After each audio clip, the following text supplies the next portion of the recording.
Sophie Cunningham is a highly respected writer whose books include the novels Bode and Geography and the non-fiction Melbourne. Sophie also serves as the chair of the Literature Board of the Australian Council, whose mission is to promote excellence and the distinctiveness of Australian literature. Sophie, thanks very much for being with us today. G'day. So let's start with the really obvious question. What, apart from being written by Australians or in Australia, characterises Australian literature? It's the most obvious question, but it's the hardest question to answer. It's a rhythm, it's a language,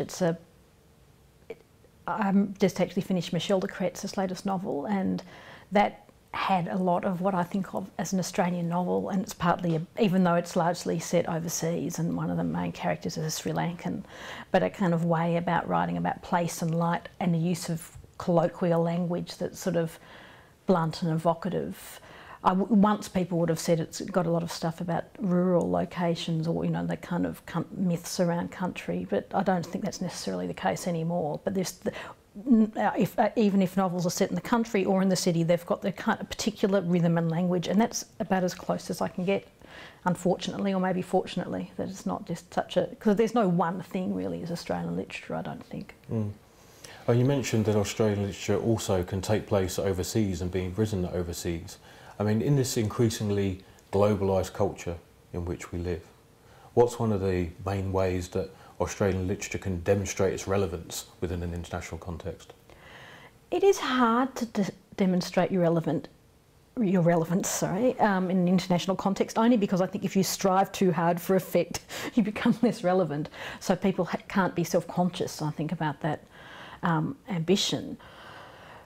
I think it's actually having a real clear eye about your country and the things that define it, to get back to the question you just asked. So Anna Funder's All That I Am is interesting because it's set largely in England and Germany, but the main character ends up living in Australia, and those kind of stories have shaped Australia. So what kind of people, what kind of diaspora have come to Australia, and what it is like to live in a country that is not your own? And for some people, that sense that Australia is not their own land is, you know, 30 years old or 10 years old or 5 years old. But for all of us, really, that's only 3 or 4 generations. And so I think it's probably attending to that preoccupation, I think, is relevant around the world, but you can't be thinking about that. I don't think you can have a clear agenda about, I want to sort of impress on the world stage. And it's also quite faddish in my experience as a publisher from years ago, that sometimes books that were very Aussie did really well, and other times that was seen as a bit kind of embarrassing or parochial. So a writer like Tim Winton, say, would go in and out of fashion overseas, I mean, as opposed to here, because they would either be excited by how unusual and strange the language was and the sort of, you know, emptiness of Perth and West Australia, or they might find that slightly strange. So really strong Australian voices risk being received as fads, I think, overseas, which is another reason why writers just have to kind of get on with it. Whereas writers, I think it's tougher maybe for writers like Helen Garner or Charlotte Wood, writers who are writing about the here and now with a kind of realism. It's sometimes harder to grab attention from overseas publishers because they have their own contemporary concerns that they're particularly focused on. So they tend to be interested in historical novels, which I think narrows, you know, what they end up focusing on or you know, marketing aggressively. We tend to always look on the past a bit with through rose-tinted glasses, and the assumption is that things were always better. How does contemporary Australian literature rate up against those kind of past generations? I think we're going through a really energised stage at the moment. The last 3 or 4 years, I don't know how I would have answered that question 7 years ago, say, or when I was in the midst of publishing. In a way, I felt it was hard for me to judge because I was doing it. But the last few years, I think have been a real knockout. I'm thinking of Nam Lee's The Boat, which is a book I rated very highly, and a Funder's novel, Gillian Mears' most recent novel. Michel de Cretz's goes from strength to strength. I'm a huge fan of Charlotte Wood. James Bradley, I think, is a really interesting writer. I mean, there's a lot of really good writers who are finding their stride now, who I suppose they'd be in their late 40s, early 50s, and so you'd call them the next generation on. Tim Winton often gets lumped in with the older generation because he was so young when he started, because he's been writing for as long as Helen Garner or Elizabeth Joly, who's no longer with us. But he actually is only about, only 50 or so. But I think it's a really impressive time. So I think perhaps one of the things that characterises what you're saying there about contemporary Australian literature is how diverse it is. Yep. So is it perhaps the kind of that diversity of contemporary Australian literature that is at once its strength and also characterises what Australian literature is all about? Would that be a fair statement? Yes, and also I think that when writers like Chris Chalkis, for example, were trying to establish a different voice, one that wasn't heteronormative and was he's a Greek boy, or his parents are Greek. I'm actually not sure if he was born here or not, but his early forays into that were sort of, even though they were admired, he was called a grunge writer, and a lot of that younger generation of writers, in fact I should have mentioned Fiona McGregor as well, were called grunge writers, and I found that a very dismissive way of talking about the writers that are now becoming some of the most senior writers in our culture. I mean, I was young when those books came out, so I certainly didn't feel that they were resonating for me, and I felt like a lot of reviewers didn't quite get what they were saying, and so dismissed them in a way which I found strange. But that stopped now. I think people are looking at them with a fresh eye. It takes 2 or 3 books to really find your voice, and all those writers have found their voices. I think it's a very rich time. Looking back into some of those kind of past generations, there's this almost perennial argument that goes that people don't read as much as they used to read. However, I see a lot of people with books on the train still. Is it your experience that people are reading as much as they ever used to? I don't know if they're reading as much as they ever used to, but they're certainly reading. I do think there's a perennial snobbery. So at the moment everyone's reading 50 Shades of Grey, or I don't know if everyone are, but certainly 4 million copies have sold, so quite a lot of people are. Yeah. And then people are up in arms about, oh, it's not a good enough book. Well, the bottom line is I think it's good if people are reading, and it makes them identify with books and words, and yeah, no, people are still reading. People are reading kids' books and young adult novels, I think, in really large numbers. So it's in terms of the publishing industry, is really healthy when adult publishing is struggling a bit more. I do think that people are more stretched for time, and so they are less patient with books that are unfamiliar to them, or novelists that are finding their feet. So I do think it's harder to become established now because people aren't reading as many novels a year as they once might have. Mm. So for those people who aren't reading, why should they care? Why should they care about literature, whether it's Australian or otherwise? What can they learn by reading about living today?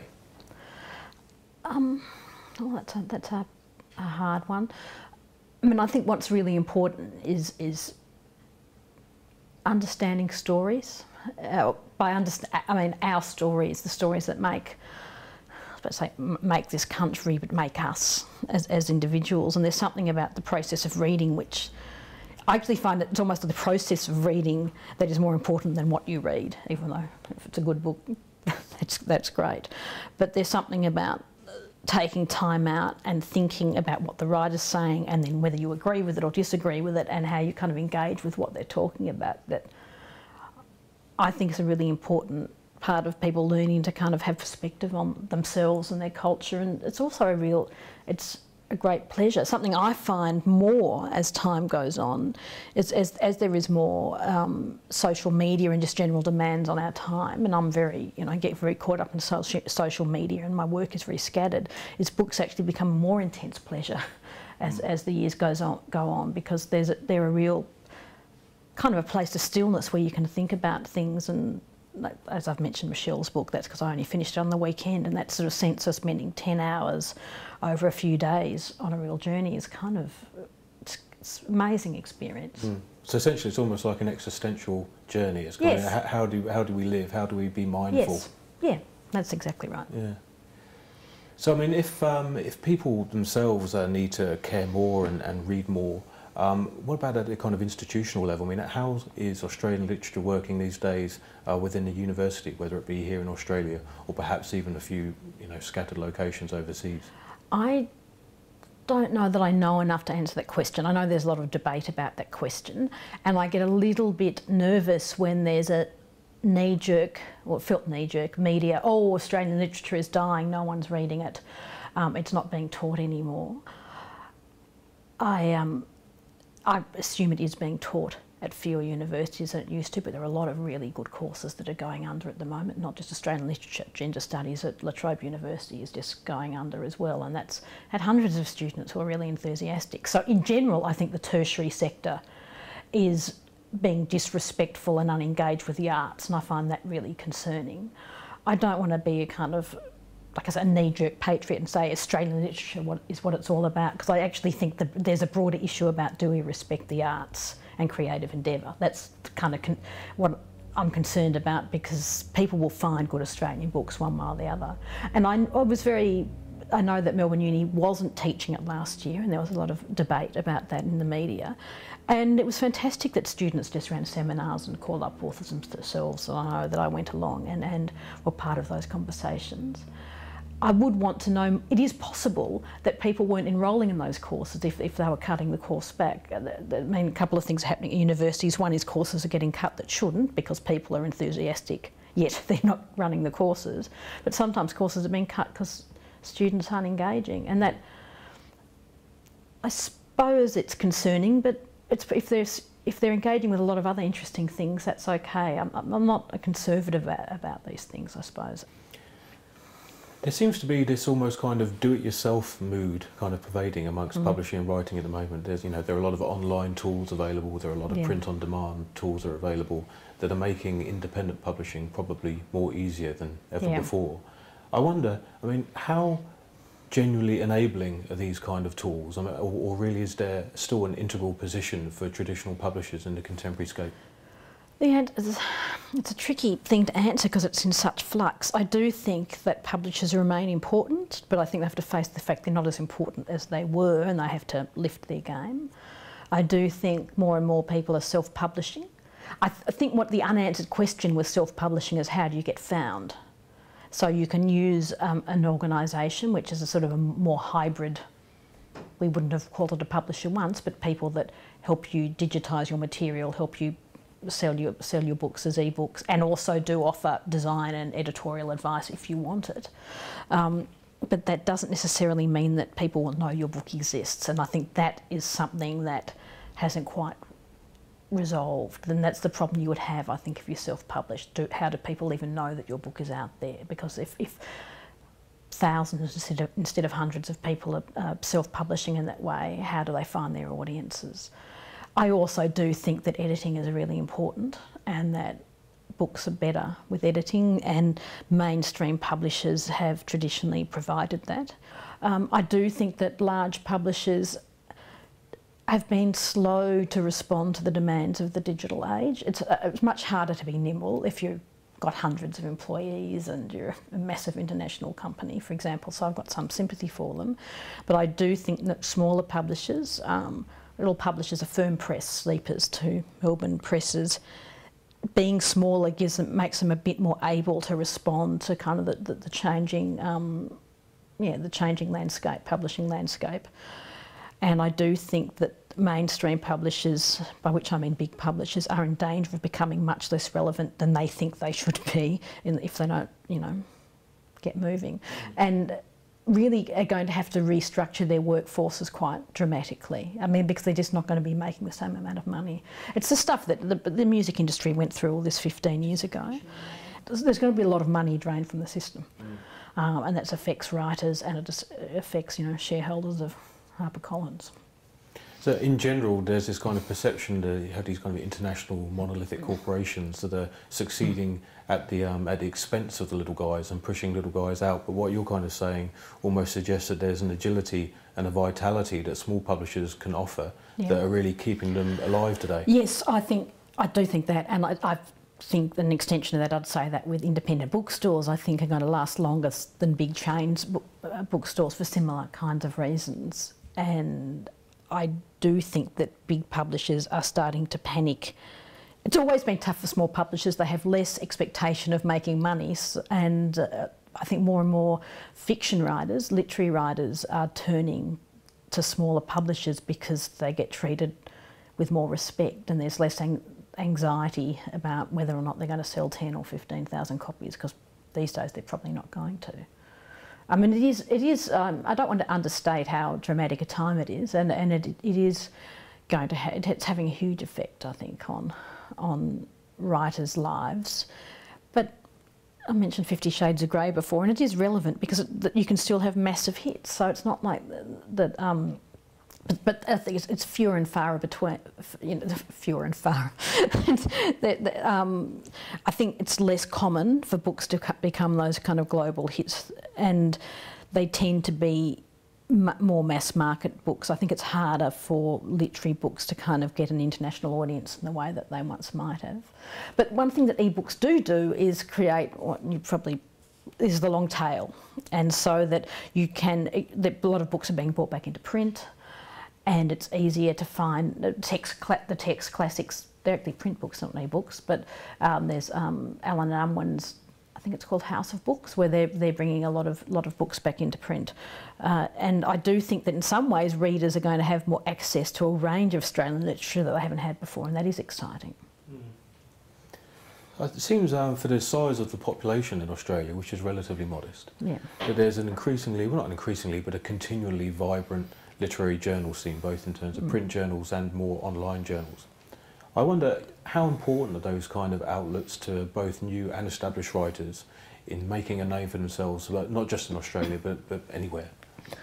I think they're really important to emerging writers, absolutely, because they getting published in journals, it gives them something to aim for. Working with those editors helps them finesse their work.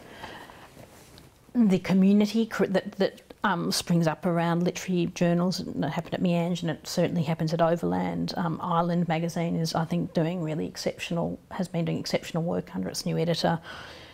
I think that those things are very energising for writers and are very important. How much Australian literary journals are bringing attention to people's work overseas, I'm not so sure, because I know that there's, not the myth, there's the hope that it's easier to access audiences overseas, and it is technically, you don't have to pay to, people can buy an e-version of the journal, they don't have to get the print copy sent and pay for the postage and all that kind of stuff. But I don't know that really people, in their hundreds, let alone thousands in America or England, are thinking, great, I must see what Overland or Meanjin are doing. I think that would probably be unrealistic of writers to think they'd find themselves a big international audience. That said, international publishers respect those journals, so if you've been published in them, that is taken seriously, but nor would I think that those people would keep up to date with exactly what's been published in any given journal.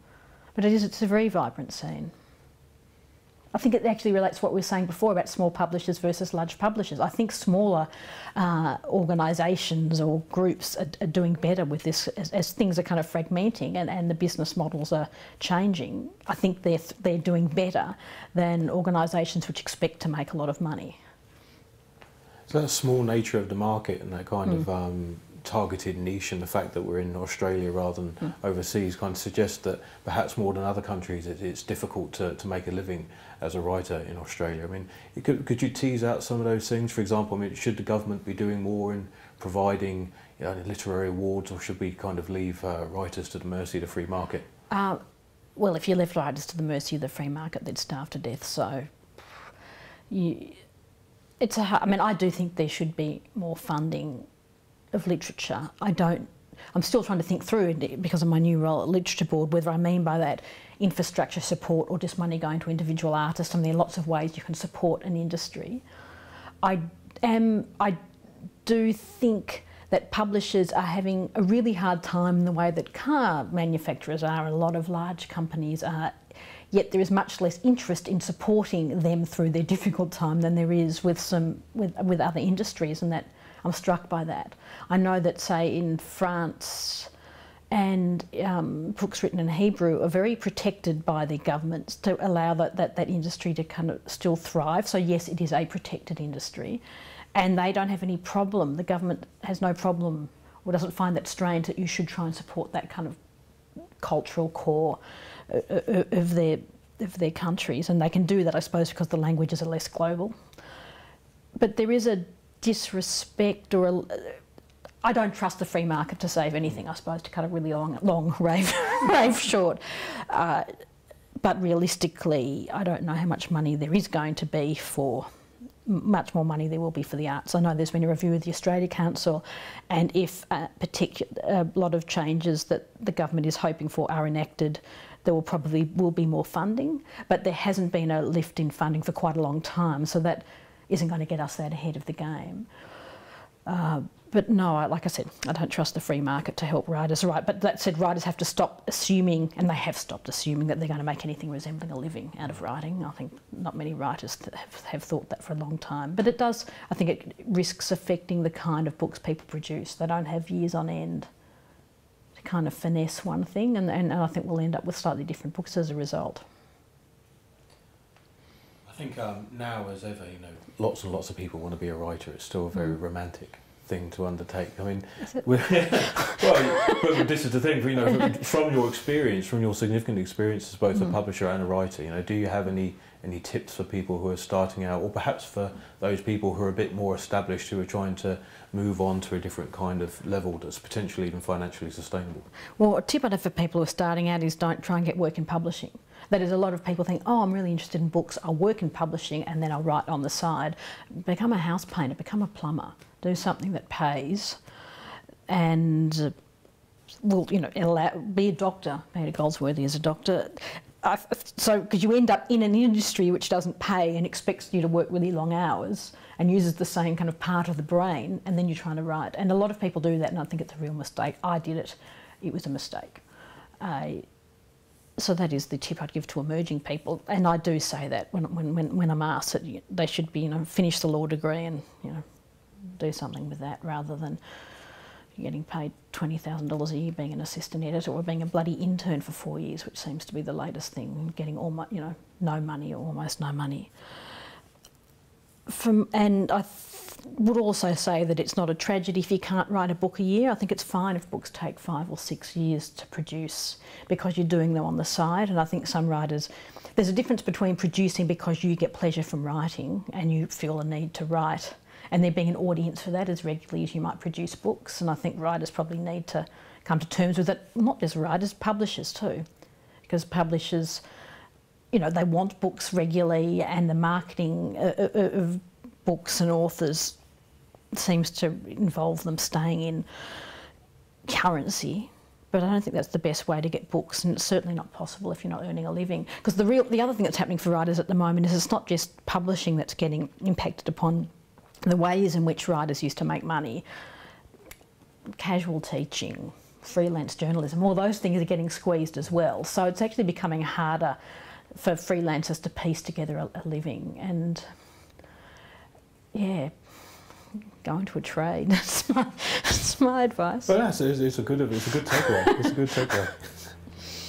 Perhaps we could conclude with a short reference to your own writing. I believe you're working on a new novel at the moment on the life of Leonard Woolf. Perhaps you might want to speak to that a little bit. Yeah, I am, even though I'm also working, as I mentioned, in a book on Cyclone Tracy. So Leonard has been lurking in the closet. That was unfortunate. Is it about that? No, it's not actually about that, even though that obviously comes into it, is the kind of complicated sexuality that he and Virginia Woolf did or didn't share. It's not about his entire life, it's about his time in Ceylon. He was an administrator in Ceylon, and he came back to England after, I think, 9 years, became engaged to Virginia. She had a massive breakdown and World War I broke out. So an incredible, it's partly about colonialism and his experience of being being a colonial kind of administrator and then coming back to a country that had no care or interest in his experience in Sri Lanka, the war, the collapse of empire that happened around World War I. It's just such an interesting period of history, and he and Virginia Woolf are incredibly interesting figures. I also don't plan to give it a one-title name, because when you were introducing me I was a bit horrified by the brevity. Bode, from Melbourne. I thought, no, there are lots of words in the title of the next couple of books. Fantastic. Well, thanks very much for speaking to me today. Yeah, no worries.